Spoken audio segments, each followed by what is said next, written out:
마지막으로 또 이 자리에 모여 예배합니다. 그리고 첫 예배를 이 자리에서 주님 앞에 드리고자 합니다. 주님께서 받아주시고 오늘도 찬양하는 가운데 하나님의 음성을 들으며 또한 말씀을 듣는 가운데 우리의 심령이 새로워지게 하시고 또한 기도하는 가운데 하늘문이 열리는 것을 경험할 수 있도록 주님 함께하여 주시옵소서. 예수님 이름으로 기도드립니다. 아멘.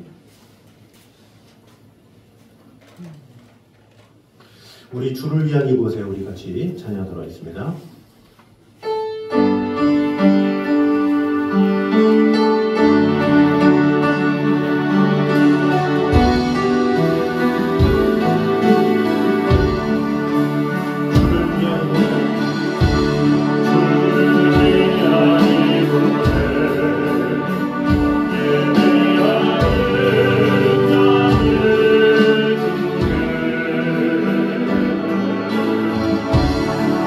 Amen.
주님의 영광 나타나셨네요. 같이 찬양하도록 하겠습니다.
주님의 기쁨이 되기 원합니다. 우리 고백하며 찬양하도록 하겠습니다.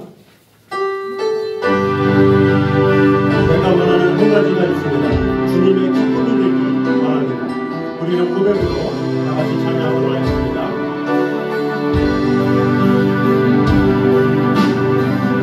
주님의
바로 주님의 기쁨이 되어지기 원합니다. 다가오는 2025년도 더욱더 주님의 기쁨이 되는 성도가 되게 하여 주시옵소서. 그 시간에 한 목소리로 같이 기도 나눠드리겠습니다. 기도하겠습니다. 하나님 감사합니다. 주님의 기쁨이 되어지는 우리의 모든 것 가운데 역사하시는 하나님의 영광, 하나님의 인자가 아들 많은 시간 되게 하여 주시옵소서. 우리 아버지 하나님의 영광이, 아버지 하나님의 은혜가 아들 많은 시간 되게 하여 주시옵소서. 우리 주님만을 드러나는 하나님만을 바라보며 아버지 하나님께서 우리에게 주시는 영광을 감사시켜 주시고 하나님께 하여 주시옵소서. 주님만을 바라보니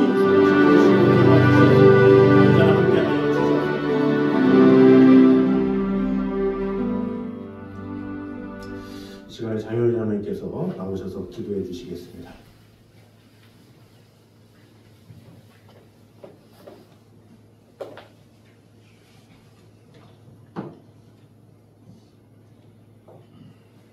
하나님의 뜻과 경륜에 따라 다사다난했던 한 해를 보내는 마지막 끝자락에 너무나 큰 아픔과 슬픔 속에 있는 모든 이들에게 주님의 손길로 위로하여 주시옵소서. 또한 복된 새해를 맞이하게 하신 하나님 아버지, 저물어가는 한 해를 바라보며 주님이 인도하시고 복을 주신 것을 셀 때마다 무한 감사와 영광과 찬양을 주님께 드립니다. 이제는 새해 첫 해를 바라보며 새 소망을 가지고 우리에게 큰 비전을 갖게 하시고 주님의 이름 앞에 다시 한번 감사의 찬양을 이 시간 드립니다. 우리에게 결코 떠나지도 버리지도 아니하시는 사랑의 하나님, 지난 한 해를 돌아보면 주님의 자녀로 살겠다고 다짐하고 다짐했지만 우리의 현장의 삶 속에서 그리스도를 주인 되심을 망각하고 우리의 뜻대로 살아왔던 우리의 모습들을 하나님 용서하여 주시옵소서. 이제 새해에는 오직 주님을 위해 살기 원하며 주님의 뜻이 우리의 삶을 인도하도록 우리 자신을 주님께 내어드리기를 원합니다. 새해는 온전히 주님께 드려지게 하시고 무엇보다도 우리의 신앙과 인격이 성장하는 한 해가 되게 하여 주시옵소서. 말씀을 들을 때마다 그 말씀이 좌우의 날성금과 같이 우리의 삶을 변화시켜 주옵시고 기도할 때마다 성령님의 도우심과 인도하심을 받아 주님의 음성을 듣고 그 음성에 하나님의 말씀으로 매일매일 살아가게 인도하여 주시옵소서. 새해는 우리의 삶이 그리스도의 향기요 그리스도의 빛이요 그리스도의 자랑이 되게 하시고 세상에 비치는 빛이 되게 하셔서 많은 이들을 하나님 앞으로 인도하는 믿음의 귀한 용사들이 되게 하여 주시옵소서. 우리 내면에 뿌리 박혀있는 구습을 벗어버리고 옛사람에서 새사람으로 바뀌게 하시며 우리의 심령 속에 성령님 오셔서 우리 속사람이 변화되어 하나님의 선하신 뜻을 따라 의와 진리로 옷 입게 하옵소서. 새해를 주님의 계획 속에서 하루하루 살아가기 원합니다. 우리 교회와 나라의 민족과 우리들의 가정과 사업과 직장을 주님께서 지켜주시고 보호하여 주시옵소서. 우리의 강구의 기도의 제목들이 금대접에 담아져 하늘보좌에 옮겨지게 하시고 우리의 삶 속에서 그 기도의 응답들이 하나하나 이루어지는 기적같은 새해가 되어질 수 있도록 주님 인도하여 주시옵소서. 25년도 교회의 우리 목표, 교회 표가 성령의 능력으로 부흥하는 교회입니다. 부흥을 위해 우리가 먼저 기도하며 전도의 열정을 가지고 많은 이들을 하나님 전으로 이끌어낼 수 있도록 우리의 입술에 성령님께서 부어주셔서 전파하는 곳곳마다 주님의 귀한 사랑이 그들의 심령 속에 넘쳐날 수 있도록 주님 역사하셔서 이제 내년에는 우리 예강의 교회가 놀라운 기적같은 역사들로 매 주일마다 주님 전에 새로운 귀한 생명들로 차고 넘쳐날 수 있는 기적같은 역사도 체험할 수 있도록 주님 도와주시옵소서.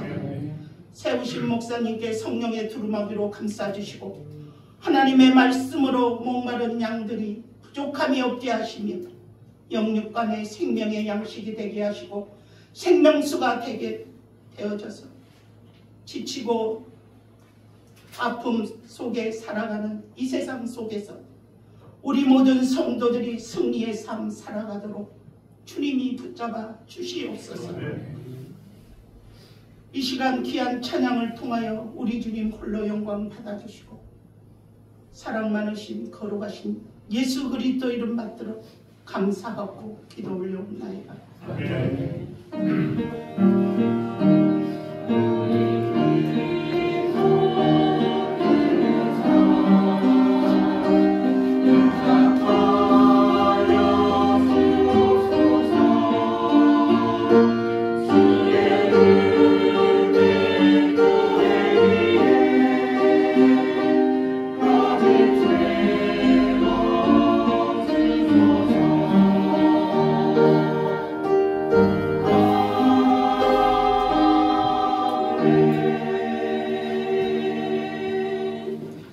이 시간 우리에게 주신 하나님의 말씀은 신약 사도행전 15장입니다.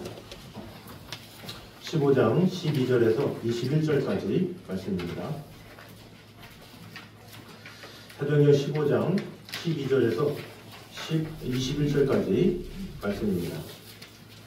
우리 사도행전 15장은 예루살렘 회의에 대한 내용입니다.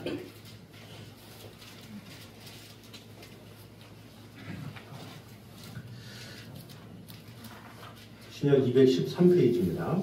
12절 제가 읽겠습니다. 교독하도록 하겠습니다. 온 무리가 가만히 있어 바나바와 바울이 하나님께서 자기들로 말미암아 이방인 중에서 행하신 표적과 기사에 관하여 말하는 것을 듣더니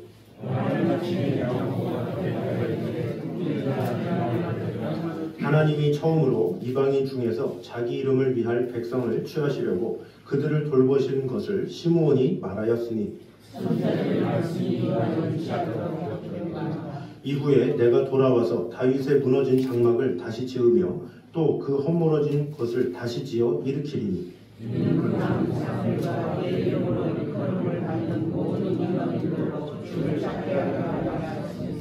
즉 예로부터 이것을 알게 하시는 주의 말씀과 같으니라 말씀이라 함과 같으니라.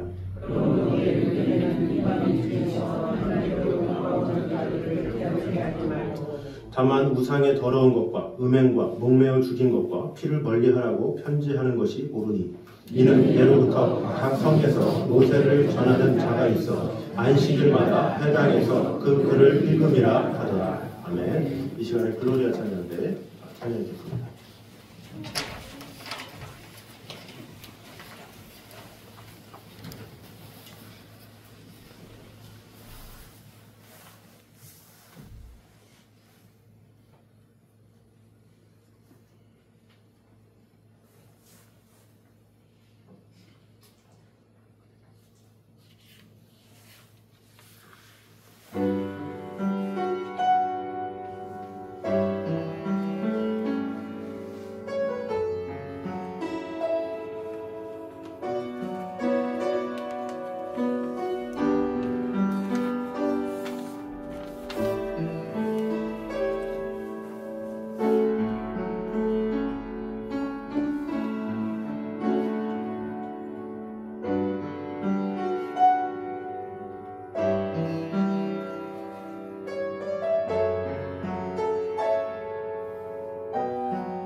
주의 정원이었습니다. 수고하셨습니다. 여러분이 감사합니다. 내가 하나님의 자녀가 된 것, 또 이 자리에 서 있는 것, 이런 모든 것이 다 하나님의 은혜입니다. 내가 지금까지 지내온 모든 것이 다 하나님의 은혜입니다. 내가 한 것은 아무것도 없습니다. 주님께서 지금까지 지켜주셨던 것처럼 앞으로도 지켜주시고 은혜 주셔서 우리 모든 성도들이 마음을 다하여 하나님의 은혜에 감사하며 그 은혜에 보답하는 삶을 살아가는 그런 성도들이 되게 하여 주시옵소서. 예수님의 이름으로 기도드립니다. 아멘. 우리 송고영 신예배 들어보셨지만 타임라인에 맞춰서 아주 1분 1초가 지금 급하게 이렇게 진행하고자 합니다. 그래서 특별한 뭐 광고나 이런 것은 12시가 지나고 나서 하도록 하겠습니다. 자, 오늘 본문은 예루살렘 공의회에 있었던 그런 이야기입니다. 아마 이 성경에서 가장 유명한 또 가장 중요한 부분이 아닐까라는 생각이 듭니다. 예루살렘 공의회가 뭐냐? 율법을 정하는 어떤 법을 정하는 그런 회의를 예루살렘 공의회라고 합니다. 그래서 우리 교단도 대한예수교 장로회 통합측이라고 해서 매년마다 한 교회에 모여서 거기서 회장 뽑고 부회장 뽑고 임원들을 뽑고 그리고 그 해에 일어날 모든 행사들 또 여러 가지 법에 대해서 정하는 게 있거든요. 그게 총회라고 하죠. 그래서 그 총회 때에 작년에 정한 것이 아동들도 세례를 주자. 그리고 유아 세례만 받고 나서 나중에 입교를 하면 이 성찬식에서 떡과 잔을 먹을 수 있었는데 이제는 누구든지 다 유아 세례 받아도 떡과 잔을 먹을 수 있도록 하자. 이런 법을 정하는 것, 이런 것을 총회죠. 그래서 오늘날의 총회가 바로 이전에 그 원조가 바로 예루살렘 공의회입니다. 그래서 이 예루살렘 공의회 때에 어떤 일이 있었느냐? 이방인들이 예수님을 믿어 구원을 받았는데 이 구원을 받은 이방인들에게 할례를 주느냐 마느냐 그런 문제 때문에 논쟁거리가 된 거예요. 당연히 유대인들은 할례를 받았기 때문에 좀 억울할 수 있잖아요. 그래서 우리는 조상 대대로 할례를 받았는데 왜 너희는 이방인이라고 안 받냐 이런 생각이 들 수가 있겠죠. 그래서 이것을 가지고 예루살렘 공의회에서 지금 회의를 하는 거예요. 할례를 받아야 되냐 말아야 되느냐 그 문제를 가지고 논하고 있는 장면이 바로 사도행전 15장이다 라는 것이죠. 자, 그래서 이때까지만 해도 유대인만 할례를 받았기 때문에 이방인들 입장에서는 그런 할례를 못 받으면 그런 구원을 못 받느냐 이런 상황이 되기 때문에 이런 문제를 정해줘야 되잖아요. 그래서 이 예루살렘 공의를 통해서 정해주는 그 차원에서 여기서 이방인들은 계속 전도가 되어주고 세례는 받는데 과연 할례를 주느냐 마느냐 이 문제 때문에 고민하던 차에 공의회를 열었던 차에 베드로가 먼저 말을 합니다. 그게 7절에서 11절 말씀인데 베드로가 자신이 간증을 해요. 그 간증이 뭐냐? 본인이 사도행전 10장에 나오죠. 고넬료라는 경건한 사람이 있었는데 이방인이었어요. 근데 그 이방인인 고넬료가 기도를 하다가 하나님의 천사의 지시를 받죠. 저기 가면 베드로라는 사람이 있는데 베드로를 불러와라 이렇게 명령을 받죠. 근데 그때 마침 베드로는 이 가죽 장사를 하는 무두쟁이 시몬의 집에서 묵고 있었던 때예요. 근데 그곳에서 베드로가 기도를 하고 있었죠. 기도를 하는데 하나님께서 환상을 보여주셨어요. 환상이 뭐냐? 어떤 보자기에 수많은 짐승들, 돼지도 있고 부정하다고 하는 짐승들을 베드로한테 받아먹으라 이런 환상들을 이제 보여주죠. 그래서 베드로가 저는 부정하기 때문에 안 먹습니다. 그런데도 계속 하나님께서 정하신 것을 네가 부정하다 하지 말라 하면서 계속해서 그것을 먹을 것을 말씀하시죠. 그런 환상을 본 후에 고넬료가 보낸 하인을 만나게 돼요. 그래서 우리 주인님이 부르십니다 하면서 제발 좀 와주세요 라고 부탁을 하죠. 그래서 베드로가 그곳에 가서 고넬료가 이방인이지만 이방인인 고넬료에게 복음을 전하고 세례를 베풉니다. 그래서 이방인에게 첫 복음을 전한 그래서 예수 그리스도를 믿은 그 사건이 바로 베드로에게 일어난 거죠. 그래서 베드로가 그 사건을 간증을 하는 거예요. 이 예루살렘 공의회 때 자신이 증인으로 서서 이야기한 거죠. 이방인들도 하나님의 구원이 임했다 이렇게 말하는 것이 바로 7절에서 11절까지 내용입니다. 그리고 오늘 본문부터는 무엇이냐? 그 예루살렘 공의회를 주관하는 주의 동생인 형제인 야고보가 설명을 하는 거죠. 그래서 결론적으로 뭐냐? 이방인 구원의 당위성을 설명함으로 인해서 예루살렘 공의회는 마침내 이방인 신자의 할례 문제를 최종 결론을 맺는 거죠. 무엇입니까? 할례는 율법이다. 그런 것에 얽매이지 말게 하자. 예수 그리스도 믿고 세례를 받으면 구원받은 것으로 하자. 대신에 세 가지 조건이 있죠. 하나는 우상의 더러운 것을 멀리하고 음행을 멀리하고 목매어 죽인 것과 피를 먹는 것은 유대인들이 하지 않기 때문에 이것은 경건의 차원이기 때문에 경건한 자로서 이 정도는 하지 말아야 되지 않겠느냐. 이 정도는 권면하자. 그래서 이들이 예수 그리스도를 믿고 세례는 받지만 할례는 받지 않다 할지라도 지금 말한 세 가지 우상의 더러운 것, 음행, 목매어 죽인 것과 피를 먹는 것은 멀리하자 이런 것을 합의를 하도록 하게 한 거죠.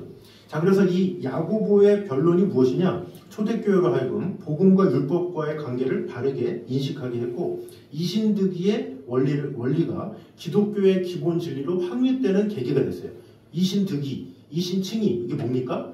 믿음으로 의롭다함을 입는다라는 거죠. 믿음으로 의롭다함을 입는다라는 것은 로마서 2장에 나오는 말씀인데 마틴 루터가 수도원에서 그 말씀을 보면서 믿음으로 의롭게 되는 거지 깨달았던 것인데 사실은 그 깨달음의 시발점이 뭐냐? 바로 예루살렘 공의회에서 나왔다라는 것이죠. 그래서 이 예루살렘 공의회로 말미암아 이방인 출신의 신자의 이 할례 문제로 시작은 되었지만 궁극적으로는 어떻게 돼요? 이 회의로 인해서 이제는 이방인들에게도 복음을 전할 수 있도록 마음껏 복음을 전하고 마음껏 예수님을 믿도록 하게 되는 계기가 되었죠. 그리고 이 사도 바울도 바울과 바나바가 지금 전도를 파송하기 직전이에요. 그런데 이 바울이 이방인을 위한 사도잖아요. 이방인을 위한 사도이기 때문에 이방인을 위한 사도인 바울의 생각과 사역에 힘이 되어주는 사역이죠. 왜? 이방인들도 할례를 안 받아도 세례만 받으면 되기 때문에 만약에 할례를 받아야 된다 그러면 항상 만날 때마다 사도 바울은 절차를 겪어야 되잖아요. 설득을 해야 되고 그러나 그럴 필요 없이 예수 그리스도를 믿고 세례를 받으면 누구나 다 그리스도인이 될 수 있도록 하게 한 것 그것이 바로 예루살렘 공의회다라는 거죠. 자 그런 배경으로 오늘은 두 가지 제목으로 은혜를 나누도록 하겠습니다. 자 먼저 같이 한번 읽겠습니다. 시작. 하나님 앞에서 변하지 않을 사람은 없다라는 것입니다. 자 베드로는 앞에서 말했고 그 다음에 야고보가 말했죠. 그런데 이 누가 보면 야고보 그러면 헷갈릴 수가 있어요. 왜냐? 야고보라는 인물은 크게 두 명이 있죠. 더 많지만 그래도 대표적인 인물이 두 명 있어요. 한 명은 바로 예수님의 제자인 야고보 그리고 또 한 명은 예수님의 형제인 야고보 이렇게 둘이 있습니다. 그럼 주의 형제 야고보가 어디에 나오냐? 사도행전 12장에 나옵니다. 같이 한번 읽겠습니다. 시작.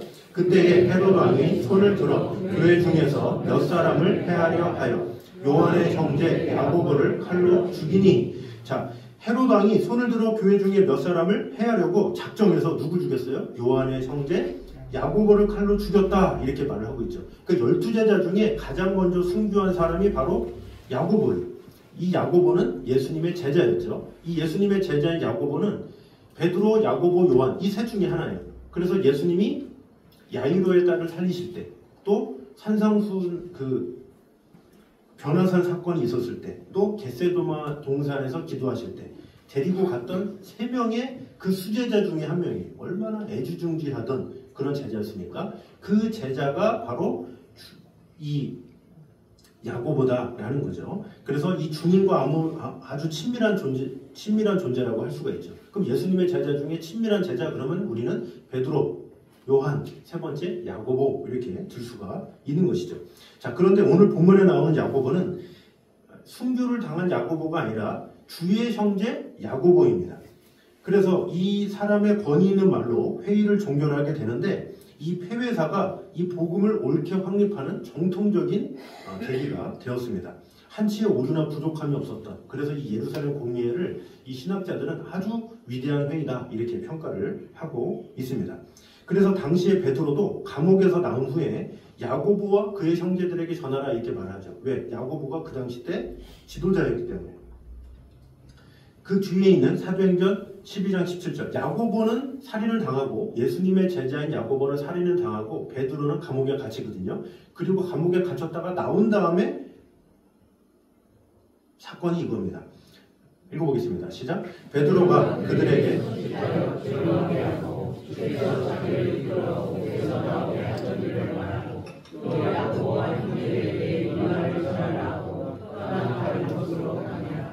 자 베드로가 내가 지금 어떤 일이 있었는지 누구한테 말하라고 그랬어요? 야고보와 형제들에게 이 말을 전해라. 왜? 야고보가 교회의 지도자이기 때문에 야고보한테 말하라 라는 거죠. 자 그런데 그는 어떤 사람이었냐라는 거죠. 이전에는 아주 평범한 사람이었어요. 야고보는 처음에는 아주 평범했던 인물이었죠. 또 더 나아가서 당시 유대인들과 같이 예수님을 믿지 않았던 인물이었어요. 얼마나 심했으면 고향에서도 사람들이 예수님에 대해서 미친 취급을 하는 장면이 나옵니다. 마태복음 13장인데 같이 한번 읽겠습니다. 시작. 고향으로 돌아가서 그들의 회당에서 가르치시니 그들이 놀라 이르되 이 사람이 이시에와 이런 분이 어디서 나느냐 이는 그 목수의 아들이 아니냐 그 어머니는 마리아 그 형제들은 야고보, 요셉, 시몬, 유다라 하지 않느냐. 자 사람들이 예수님을 믿지 않는다는 이 상황에서 이 같이 있었는지 모르지만 주님의 형제 하나라도 사실 메시아를 믿었으면 예수님이 복음을 전하기가 수월했겠죠. 그런데 형제들조차도 예수님을 안 믿었어요. 그러니까 사람들이 그렇죠. 그의 형제들은 야고보하고 요셉하고 시몬하고 유다 있잖아. 그러면서 말을 하는데 형제들도 안 믿고 또 주위 사람들도 동네 사람들도 나사렛에서 자란 이 사람을 뭘 믿느냐 하고 무시하고 그러니까 예수님이 복음을 전하기가 힘들었죠. 그래서 예수님은 복음을 마음껏 전할 수 있는 갈릴리로 가신 거예요. 그러니까 이 형제들조차도 예수님을 안 믿었다라는 것을 볼 수가 있죠.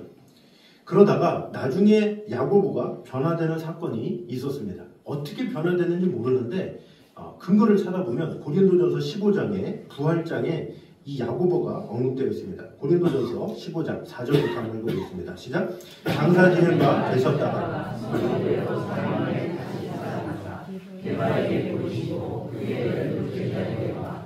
후에 500의 형제에게 일시에 보이셨나니 그 중에 지금까지 대다수는 살아있고 어떤 사람은 잠들었으며 그 후에 야고보에게 보이셨으며 그 후에 모든 사도에게와 자 이거 보면 7절에 그 후에 야고보에게 보이셨으며 그랬어요. 자 이거 보면 게바에게 보이시고 게바는 베드로 예수님의 수제자잖아요.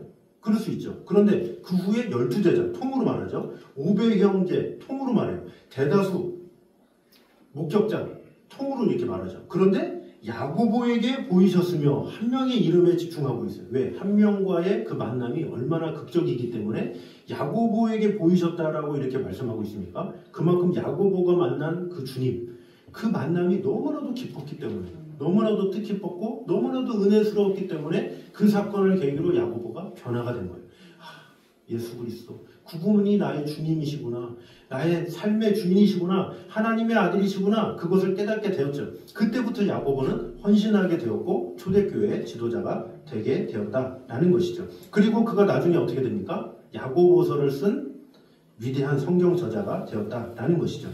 그래서 예수님 안에서 인간의 변화란 이렇게 전혀 측정 불가하다라고 볼 수가 있죠. 우리가 사람들은 뭐 보면 안다 그러잖아요. 속담에도 10길 물속은 알아도 한길 사람 속은 모른다 이렇게 말한다고는 하지만 되게 보면 알죠. 지내다 보면 그 사람은 알아요. 이 사람은 이럴 거야 저럴 거야 보면 알잖아요. 그러나 그런 뻔한 사람조차도 변할 것 같지 않은 사람조차도 주님을 만나면 변하게 된다는 거죠. 그것이 중요한 거예요. 야고보같이 절대로 변할 것 같지 않던 하물며 예수님과 함께 자랐으면서도 불구하고 변하지 않을 것 같은 그런 사람조차도 예수님을 제대로 만나면 변화가 될 수밖에 없다는 거죠. 그래서 실제로 우리 주위에 그런 영혼들이 있잖아요. 그렇게 강박하고 그렇게 술 좋아하고 그렇게 세상 좋아하고 이러던 사람들도 예수님을 만나게 되면 확 변화가 되고 360도 변하게 되는 것을 경험하게 되죠. 저도 제 대학 때 선배 중에 그렇게 술을 좋아하고 MT 때 술병 던지던 그 선배가 제가 군대 제대하고 그 선배가 저한테 한마디 제대하고 나서 저한테 한마디 말이 그거예요.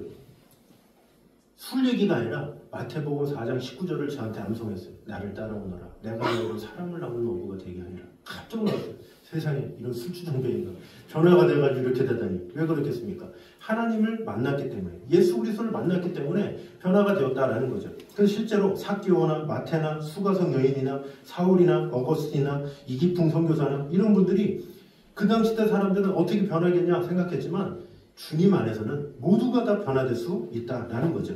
그래서 어떤 살인마라도 예수님 앞에 나오면 변화가 될 수밖에 없다라는 거죠. 그래서 우리는 사람을 쉽게 포기해서도 안 되고 단정해서도 안 된다라는 거죠. 그리고 그 무엇보다 내가 먼저 변화된 자임을 증거해야 돼요. 너희는 가서 모든 족속으로 제자를 삼아 이렇게 말을 하고 있죠. 그리고 사도행전에 뭐라 그럽니까? 땅끝까지 가서 복음을 전하라 라고 하는데 그 땅끝이 사실은 누굽니까? 사실은 우리예요. 우리 영혼만큼 강박한 영혼이 있습니까? 그러나 그런 우리에게 찾아오셨어요. 그것만큼 큰 은혜가 있습니까? 우리가 주님을 몰랐으면 내 마음대로 내 뜻대로 이 밤에 어디에 있겠습니까? 그러나 주님을 만났기 때문에 우리가 이 자리에 나와서 예배할 수 있는 것 다 주님의 은혜다라는 것이죠. 그래서 지금 이 자리에 서 있는 것, 지금 내가 지금까지 지내온 것, 내가 하나님의 자녀된 것 다 하나님의 은혜임을 내가 먼저 알아서 그 은혜를 아는 자가 그 은혜를 전할 수 있다는 것을 꼭 깨달게 됨으로 말미암아 이것이 나의 간증입니다. 이것이 나의 찬송입니다. 이렇게 고백하면 좋겠습니다. 우리 다 같이 예수로 나의 구주 삼고 우리 같이 찬양하도록 하겠습니다.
그러므로 2025년도에는 내가 혹시 포기한 사람이 있지는 않는지 돌아보면서 그 영혼을 위해서 기도하고 내가 먼저 변화된 것을 전하기에 힘쓰는 저 여러분 되시기를 주님의 이름으로 축원합니다. 자, 두 번째입니다. 같이 한번 읽겠습니다. 시작. 우리는 이 세상을 향한 선지자가 되어야 한다라는 것입니다. 자, 야고보는 이방인 구원에 관해서는 이미 아모스가 예언했다 이렇게 하면서 아모스서에 있는 말씀을 말하고 있습니다. 자, 사도행전 15장 15절에서 18절입니다. 같이 한번 읽겠습니다. 시작. 선지자들의 말씀이 이와 일치하도다.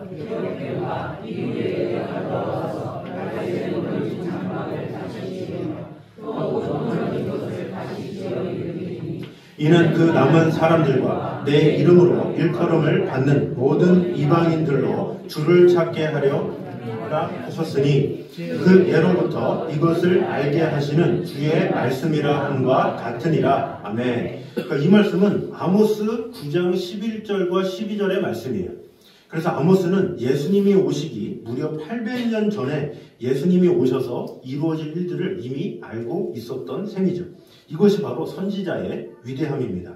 적게는 수개월에서 많게는 몇백 년을 내다보고 살다 간 것이 이스라엘의 선지자들이죠. 그런데 선지자 직분을 갖지 않았으면서도 이렇게 살다 간 이들이 있습니다. 그 중에 대표적인 인물이 아브라함이죠. 그는 예수님보다 2000년 앞선 인물이었습니다. 그런데 그는 예수님의 시대를 보았죠. 그래서 예수님도 이렇게 말씀하셨습니다. 읽어보겠습니다. 시작. 나의 때 볼 것을 즐거워하다가 보고 기뻐하였느니라. 아멘. 자, 어떤 성경학자도 아브라함을 선지자로 하지 않죠. 그러나 성경은 그를 가리켜서 선지자다 이렇게 말을 하고 있어요. 자, 창세기 20장 7절 읽겠습니다. 시작. 이제 그 사람의 아내를 돌려보내라. 그는 선지자라. 그가 너를 위하여 기도하리니 내가 살려니와 내가 돌려보내지 아니하면 너와 내게 속한 자가 다 반드시 죽을 줄 알지니라. 아멘. 자, 그는 선지자라 이렇게 말하고 있죠. 성경이 아브라함에 대해서 그렇게 말을 하고 있다라는 거죠. 왜 그렇습니까? 선지자 직분은 아니지만 선지자적인 안목을 가지고 자신의 후손에서 나실 예수님을 봤던 자기 때문에 그는 선지자다 성경이 말하고 있다라는 거죠. 그래서 그는 고난의 삶, 나그네로 유리하는 삶 가운데서도 즐거워할 수 있었고 기뻐할 수 있었죠. 다윗도 마찬가지입니다. 어느 성경학자도 그를 선지자로 분류하지 않습니다. 시인, 음악가, 전략가, 정치가, 군인, 이 다윗의 직업이 그렇게 많아요. 그러나 다윗을 가지고 어느 누가 선지자다 이렇게 말을 하지는 않죠. 그런데 성경에서는 그를 선지자라고 합니다. 자, 사도행전 2장입니다. 읽어보겠습니다. 시작. 형제들아, 내가 조상 다윗에 대하여 담대히 말할 수 있노니 다윗이 주로 장사되어 그 묘가 오늘까지 우리 중에 있도다. 그는 선지자라 하나님이 이미 맹세하사 그 자손 중에서 한 사람을 그 위에 앉게 하리라 하심을 알고. 아멘. 바로 이것이죠. 그가 비록 공적인 선지자 직분에 취임하지 않았다 할지라도 그가 선지자의 안목을 가졌기 때문에 성경에서는 그를 선지자다 이렇게 말을 하고 있다는 거죠. 이런 면에서 우리 모두가 선지자가 되어야 한다는 거죠. 100년, 200년, 1000년 앞을 내다보며 사는 사람이 어떻게 바로 앞에 어떤 행복이나 불행에 요동하겠습니까? 바로 앞을 바라보는 사람은 항상 두려워요.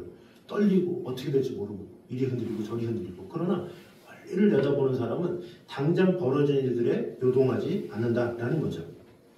몸은 현재에 살지만 마음은 늘 미래를 살고 있습니다. 썩을 육체의 쾌락을 위해 살지 않고 미래를 대비하며 삽니다. 그래서 그의 후손까지 행복할 수밖에 없습니다. 그래서 오늘 본문처럼 후손들은 그들의 예언을 보며 오는 모든 시대를 적극적으로 맞이할 수 있다라는 거죠. 그래서 우리는 이런 역할을 해야 된다라는 거죠. 우리는 이 땅에 매여 사는 존재가 아니라 선지자적인 해안을 가지고 미래의 희망을 가지고 더 나은 하늘나라의 소망을 가지고 살아야 한다라는 것입니다. 지금 현실을 보지 말고 이후의 일들을 보고 소망을 바라보고 소망을 전달할 줄 아는 자가 되어야 된다라는 것이죠. 그래서 우리나라도 보면 암담한 현실을 보는 자들이 있어요. 나라가 이래서 되겠느냐, 나라가 너무 엉망이지 않느냐, 이렇게 저렇게 어떤 나라에 대해서 말을 하죠. 물론 걱정하는 건 좋아요. 그러나 걱정이 너무 지나치게 되면 어떻게 돼요? 나중에 비관론자가 돼요. 그것이 문제예요. 어떤 우리 가정 안에서도 우리 가정은 이게 문제야, 저게 문제야, 이렇게 부정적인 것만 얘기하면 그 가정은 어두울 수밖에 없어요. 자, 그러면 성경은 뭐라고 말을 합니까? 자, 이사야 43장 17절 18절입니다. 같이 한번 읽겠습니다. 시작. 생각하지 말라. 보라, 내가 새 일을 행하리니 이제 나타낼 것이라. 너희가 그것을 알지 못하겠느냐? 반드시 내가 광야의 길을 사막의 강을 내리니. 아멘. 너희는 이전 일을 기억하지 말며 옛전 일을 생각하지 말라. 이 사람의 약점이 뭐냐? 너무 과거 일에 얽매이는 거예요. 너무 옛적 일을 생각하는 거예요. 그것에 사로잡혀 살아가는 거예요. 이 사로잡혀 살아가서 더 나으면 다행인데 사로잡히느라고 과거를 원망하고 또 자신을 비관하고 현실을 아무런 개발이나 이런 것을 하지 아니하고 안주하는 경우가 너무나도 많이 있어요. 너무 이전 것에 얽매여 사는, 지금 당장을 불평불만하면서 사는 그런 영혼들이 너무나도 많다라는 거죠. 그러나 성경에서 뭐라고 해요? 너희는 이전 일을 기억하지 말며 옛적 일을 생각하지 말라. 보라, 내가 새 일을 행하리니 이제 나타낼 것이라. 이렇게 말을 하고 있죠. 주님은 새 일을 행할 거야. 내가 너를 통해서 새 일을 행할 거야. 새 일을 바라봐. 이렇게 말을 하는 거예요. 그러니까 주님은 더 멀리 봐, 내일을 봐 말을 하고 있는데 우리는 자꾸 과거를 생각하는 거예요. 어제 내가 뭘 잘못했는데, 그 전에 내가 어땠는데, 저땠는데, 아니면 과거의 향수에 빠져가지고 이전에는 좋았는데 저랬는데 하면서 과거만을 그리워하면서 하는 삶, 그런 것이 우리에게도 있을 수 있다라는 거죠. 그러나 과거에 얽매인 사람은 아무것도 할 수 없다는 것을 우리는 알아야 합니다. 우리 주님께서 새날을 주셨는데 새날을 건설해 나가기도 부족한데 과거에 얽매여 있다면 우리가 무엇을 할 수가 있겠습니까? 그래서 우리는 다가오는 2025년에는 우리 모두 현실에 안주하는 것이 아니라 미래를 바라보는, 그래서 지나간 24년 이제는 잊어버리고 다 덮어버리고 앨범 꺼내보지 말고 앞으로 일어날 그 일, 하나님께서 나를 어떻게 이끄시고 어떻게 도우시고 앞으로 내 삶 가운데 어떻게 역사하실지를 바라보는 그런 사람에게 하나님께서 은혜 주시고 함께 하신다는 거죠. 주님께서 미래를 제시해 주셨는데 그 미래를 바라보고 따라가기도 부족한데 이전에 어땠느냐 저랬느냐 그러면 되지도 않아요. 부부관계도 그렇고 친구관계도 그렇고 가족관계도 마찬가지예요. 과거 가지고 이랬다 저랬다 아무리 얘기해봐야 나아질 게 하나도 없어요. 앞으로 우리가 어떻게 해야 될지를 나눠야 그것이 하나님께서 기뻐하는 것이죠. 그러므로 새 일을 행하실 그 주님을 바라보면서 우리 모두 지나간 2024년도 이제는 덮어내고 새로운 마음으로 선지자적인 안목을 가지고 더 나은 2025년, 더 나아가서 2030년, 2040년, 더 나은 우리 후손까지도 더욱더 믿음으로 바라보게 되는 역사를 바라보게 됨으로 말미암아 세상이 누구 모른다 할지라도 주님께서 우리를 너는 선지자다 이렇게 주님의 말씀을 듣는 저 여러분 되시기를 주님의 이름으로 축원합니다. 자, 우리 시간에 보라새일을 우리 같이 박수치면서 한번 가사 생각하면서 찬양하도록 하겠습니다.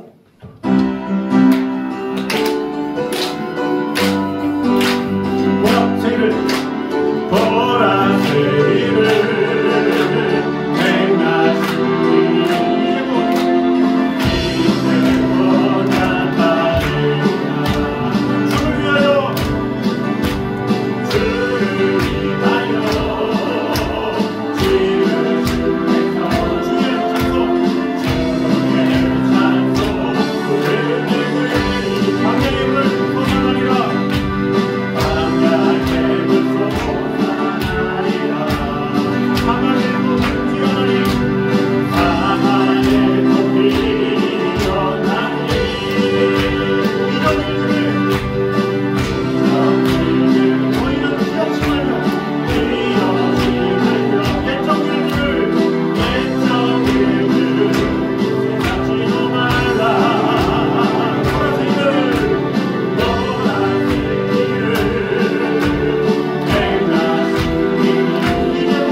기도하는 시간을 갖도록 하겠습니다. 우리 같이 기도할 때 하나님 앞에 변하지 않을 자가 없습니다.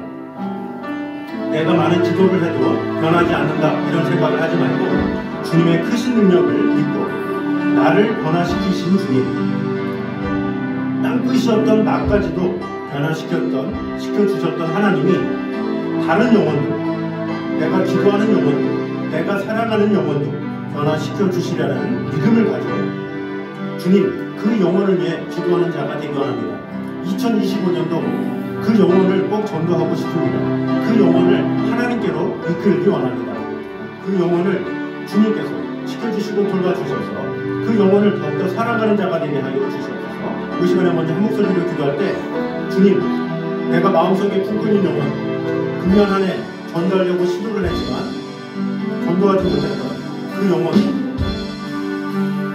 내 가족이 될지 이웃이 될지 그가 누군지 모르지만 주님, 그 영혼 붙잡아 주시고 함께하여 주시고 그 영혼에게 하나님의 사랑을 전하며 하나님의 놀라운 은총을 나눌 수 있는 그런 역사가 일어나게 하여 주시옵소서. 이 시간에 한 목소리로 같이 기도하겠습니다. 기도하겠습니다. 하나님 감사합니다. 아버지 하나님, 하나님 앞에 변하지 않을 자가 없습니다. 아버지 하나님, 우리가 수많은 기도를 합니다. 주님께서 변하게 하시는 놀라운 변하시는 것을 믿습니다. 하나님의 은혜와 사랑과 우리를 지켜주시고 돌봐주시고 하나님의 은혜와 사랑과 우리를 지켜주시고 그 영혼들이 주님만을 바라보며 아버지 하나님의 은혜 가운데 받으시며 지켜주시고 건강하게 하여 주시고 주님만을 사랑하고 주님 지켜주시고 돌봐주시고 내 사랑하는 자녀를, 내 사랑하는 남편을, 내 사랑하는 아내를, 내 사랑하는 이웃을 주님 붙잡아 주시고 주님의 후연 변화되게 하여 주시고 그 영혼이 주님을 만나고 주님을 보내고 하나님의 은혜 가운데 와주셔서 주님 언제나 함께하여 주시고 주님만을 사랑하고 주님 지켜주시고 돌봐주시고 언제나 함께하여 주시고 주님의 기억에 주님의 귀한 순간을 특별히 그동시 감사 주시고 주님만을 사랑하고 지켜주시고 역사하게 하시고 우리 사랑하는 여러분 또 하나님의 은혜 가운데 와주시고 돌봐주시고 언제나 함께하여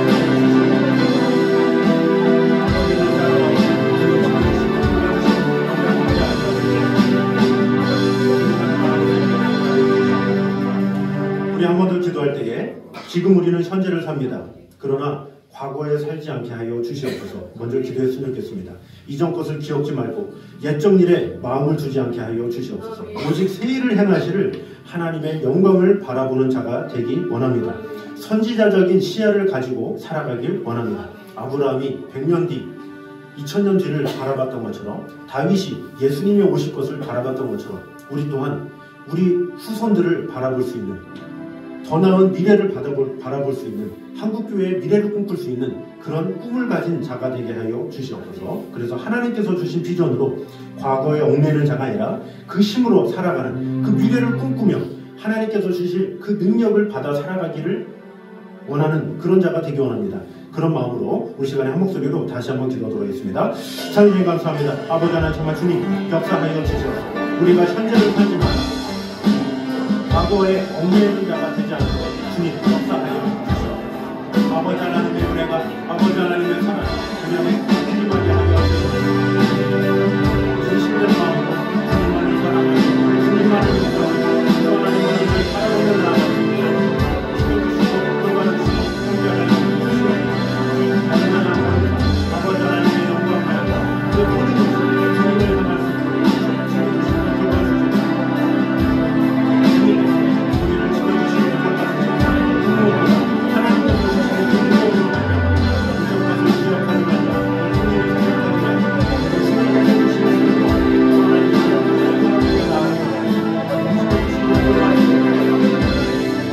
아버지 하나님의 사랑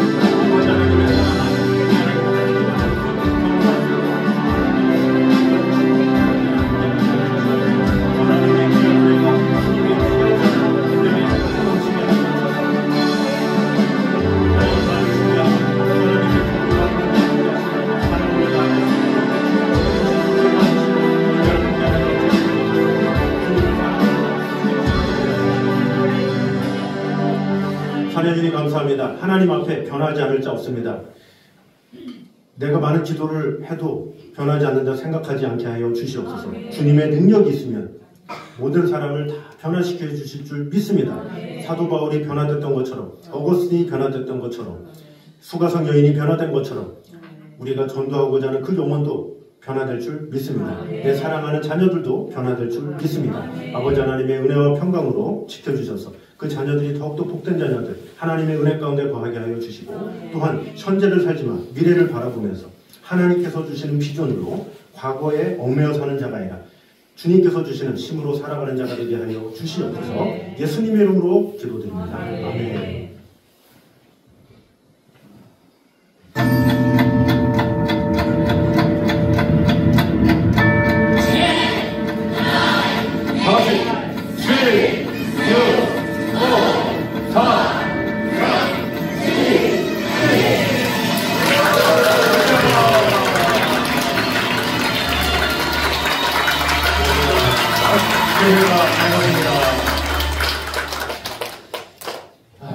감사합니다. 정확하게, 진짜 엄청나게 잘 달려왔습니다. 자, 우리 이 시간에 우리를 사용하셔서 우리 찬양했습니다. 우리에겐 소원이 하나 있네. 우리 같이 찬양하면서 결단하는 시간, 교회를 교회되게 우리를 사용하여 주시옵소서. 우리 그런 마음으로 우리 같이 찬양하도록 하겠습니다.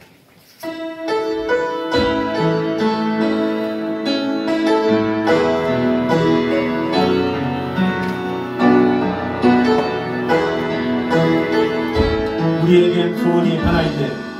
우리에겐 소원이 하나 있네. 주님 다시 오실 주님 다시 오실 그날까지 가슴에 새긴 주의 십자가 따라 나의 교회를 사랑해. 주의 교회를 향한 우리 마음,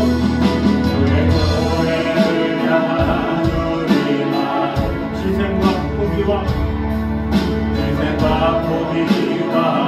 사랑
우리 주님께 한번 드리겠습니다.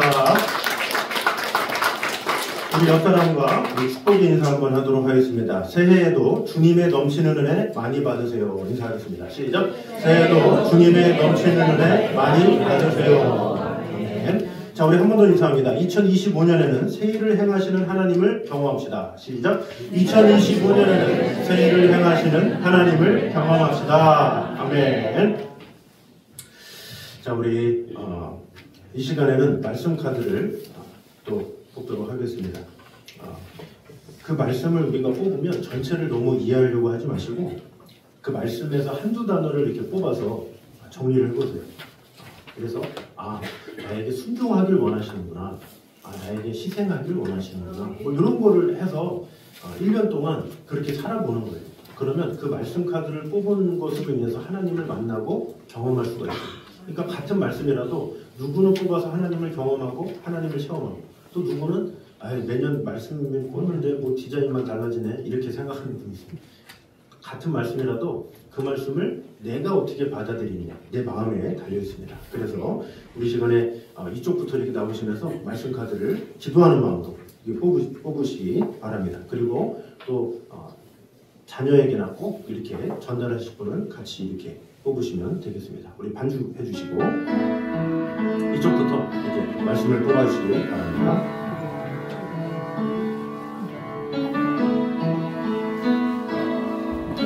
우리 그 기도 제목 써오신 분들은 목자장을 통해서나 아니면 개인적으로 이 앞에다가 또 테이블에 올려주시면 되겠습니다. 이렇게 뽑으셔서 이쪽으로 들어가시면 더 좋을 것 같아요. 이렇게 돌아서.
자, 우리 받으셨으면 다 같이 읽어보도록 하겠습니다. 시작. 주께 합당하게 행하여 범사에 기쁘시게 하고 모든 선한 일에 열매를 맺게 하시며 하나님을 아는 것에 자라게 하시고. 아멘. 네. 자, 그래서 여러분이 받으신 말씀 안에 단어를 이렇게 동그라미 쳐주셔서 저 같은 경우는 뭐 선한 일, 열매, 하나님을 아는 것 이렇게 동그라미 치셔서 적용을 해보는 거죠. 주님 앞에 제가 할 수 있는 선한 일이 뭘까요? 이렇게 물어보고, 열매를 맺게 하라는데 어떤 열매를 맺으면 좋을까요? 물어보고, 하나님을 아는 것에서 자라게 하라고 하는데 어떤 하나님을 알아갔으면 좋을까요? 이렇게 물어보면서 한 말씀이라도 그것을 붙잡고 살아가는 게 중요합니다. 얼마나 뭐 많이 읽었느냐, 뭐였느냐 이런 것보다 단 한 말씀이라도 이렇게 살아가는 게 중요하기 때문에 2025년도 하나님과 긴밀하게 동행하면 좋겠습니다. 자, 우리 마지막에는 이제 안수기도 시간이 있습니다. 이 기도도 우리가 잘 생각을 해야 돼요. 이렇게 보통 우리가 기도를 받는다 막 그러면 점쟁이를 찾아갈 때 어떻게 찾아갑니까? 거기가 용하대 그러면서 하잖아요. 그러나 이 기도를 받는 거는 달라요.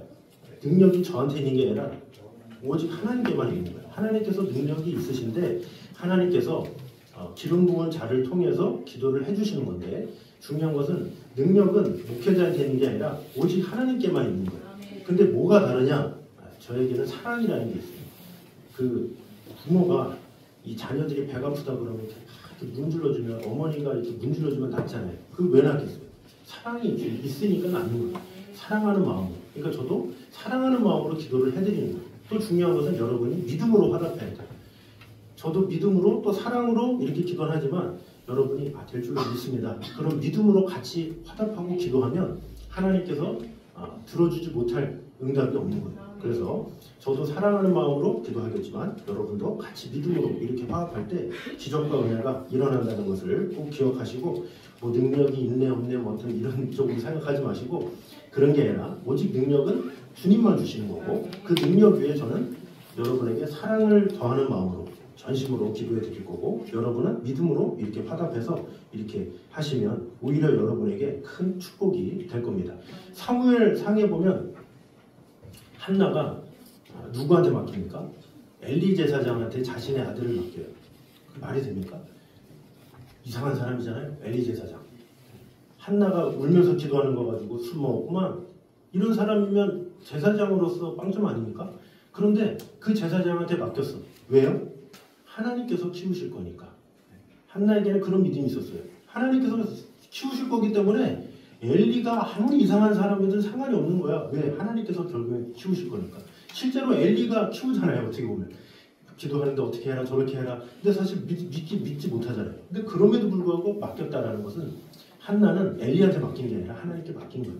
그래서 그 제사장이 어떻다 할지라도 상관없이 하나님께서 사무엘을 위대한 인물로 세워주신 거죠. 그래서 우리는 항상 그것을 알아야 합니다. 그래서 제가 능력이 있어서가 아니라 여러분이 그렇게 대하는 만큼 합당한 은혜는 축복과 은혜는 여러분이 받는 거예요. 그래서 그것을 꼭 기억하셔서 기도를 받을 때도 잘 믿음으로 화합해서 꼭 응답을 받는 그런 것을 경험하면 좋겠습니다. 자, 그래서 또 이쪽부터 또 멀리 사시는 분부터 좀 먼저 나와서 이렇게 기도를 받고 이렇게 가도록 하겠습니다. 이 반주는 좀 죄송하지만 갈 때까지 좀 해주시다가 음악을 이제 틀 거예요. 하다가 조금 있다가. 그래서 음악을 이렇게 틀 테니까 반주도 조금만 하시다가 이렇게 음악이 나오면 들어가시면 되겠습니다.